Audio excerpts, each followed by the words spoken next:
Hello everyone, in this video I'm going to talk about our first lab protocol, which is titled as Determination of Caffeine in Carbonated Beverages by Ultraviolet Spectroscopy. As you know, there is no textbook for this lab. Lab protocols and other related documents will be posted on Canvas.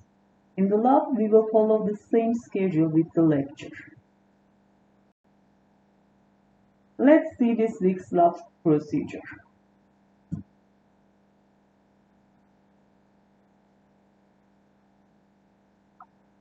Our objective is to determine the caffeine content in the cola beverage as shown in the picture by UV spectroscopy.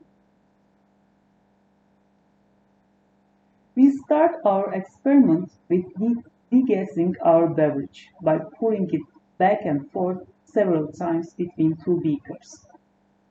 Degassing step is important because carbon dioxide bubbles in cola would affect the UV light path through the solution, which interfere with our measurement. Then, the degassed sample is placed into the separatory funnel. The starting sample volume is 10 ml. In this procedure, we extract caffeine from cola beverage with chloroform. Our organic solvent is chloroform. Caffeine is a strong UV absorbing substance. Therefore, the absorbance of the extract is measured with a UV spectrophotometer, and the concentration of caffeine calculated using a Beer's law plot, which is constructed with a set of caffeine standards of known concentration.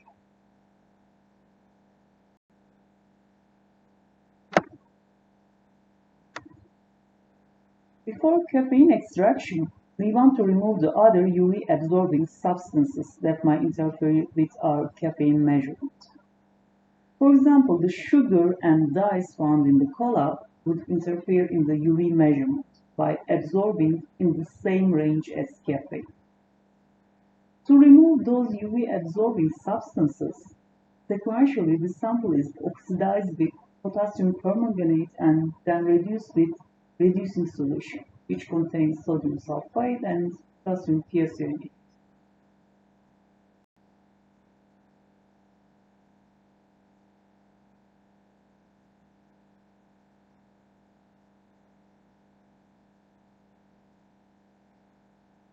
So in the next step, the destroyed UV interfering substances will be precipitated out with diluted phosphoric acid. And the resultant acidic solution will be neutralized by adding sodium hydroxide solution. Now we can extract the caffeine from our beverage.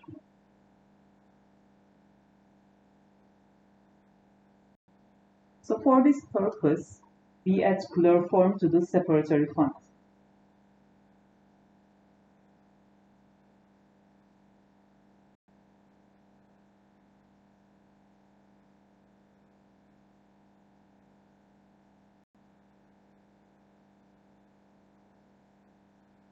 And we extract the caffeine with constant shaking.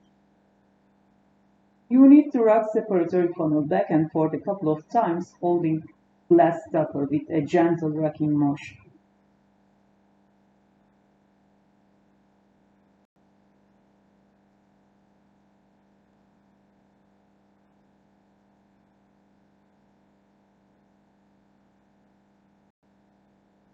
Then you need to allow layers to separate. Chloroform is denser, so lower layer will be chloroform with extracted caffeine in it. So we drain this lower layer, the clear layer, through the filter paper into a 100 ml volumetric glass. Then we extract the sample with chloroform again and again as described in the lab protocol to maximize the amount of caffeine extracted. After that step, we end up with 100 ml of caffeine extract in chloroform. Now we need to find the concentration of caffeine in our beverage by UV spectrophotometer.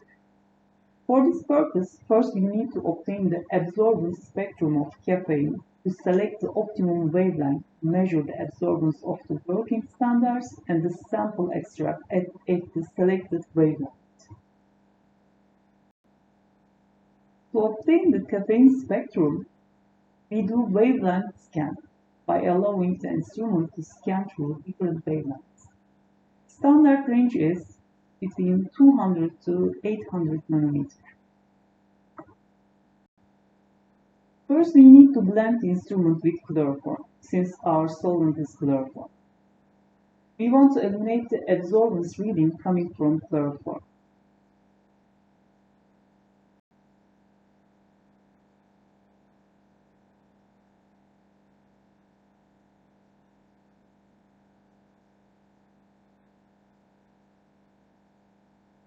And we press blend.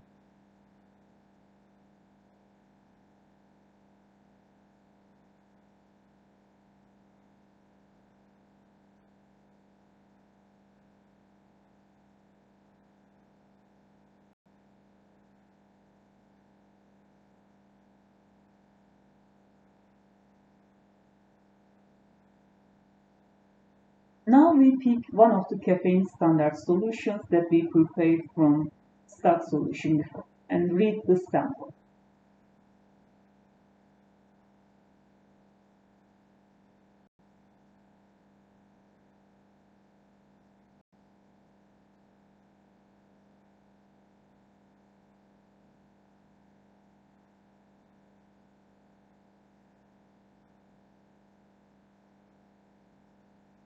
And here is our resultant graph. So it's called absorbance spectrum of caffeine.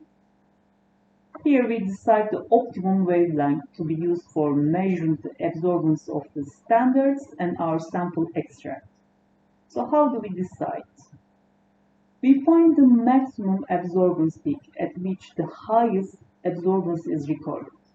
And as you see in the graph, it's 275 nanometers, the maximum peak. We see the greatest absorbance.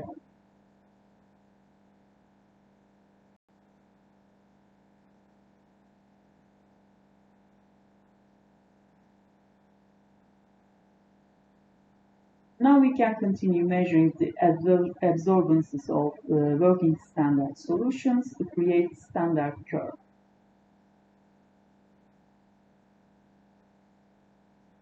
Here we set the wavelength to 275 nanometers.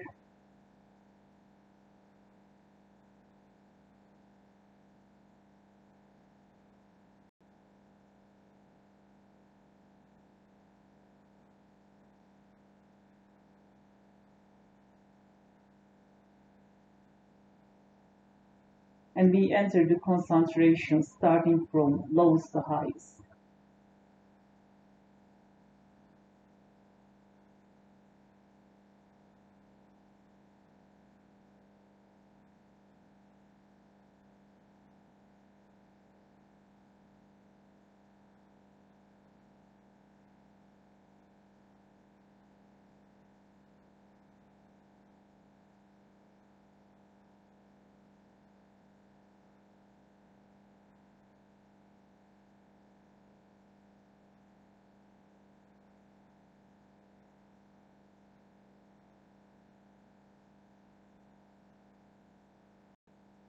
And we read them one by one to create the standard curve graph.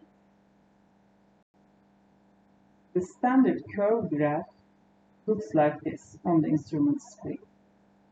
Absorbance is linearly correlated with concentration, which obeys the Beer's law.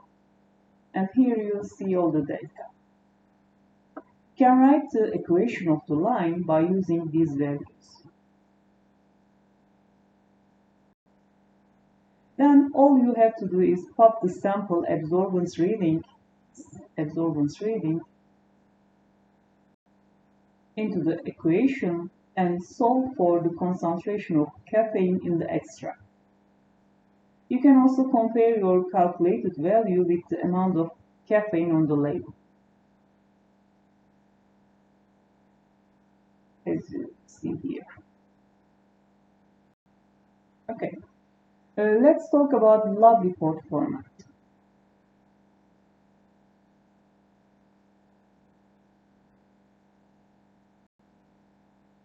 So how are you going to write the lab reports?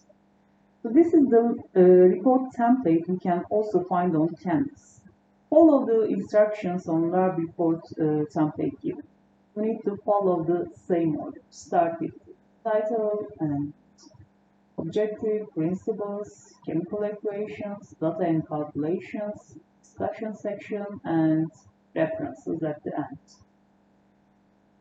First, you will state your objective, including what was your sample and what was measured, which technique was used.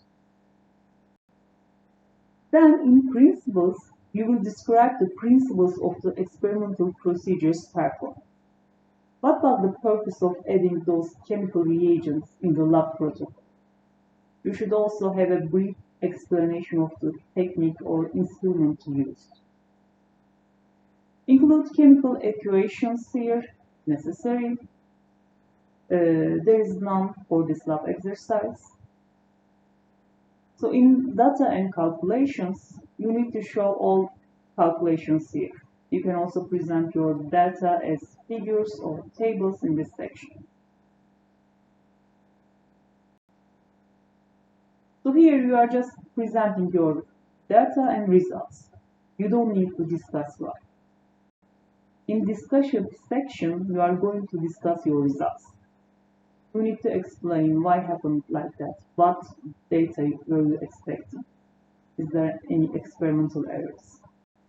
You should also include the structure of the analyte or sample if necessary, the advantages and disadvantages of methods used.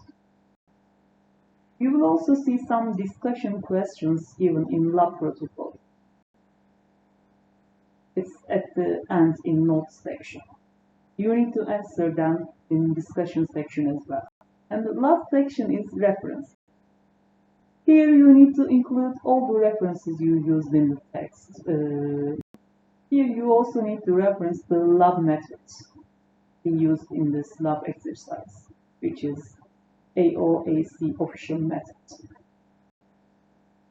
Okay, that's the end of the video. Let me know if you have any questions.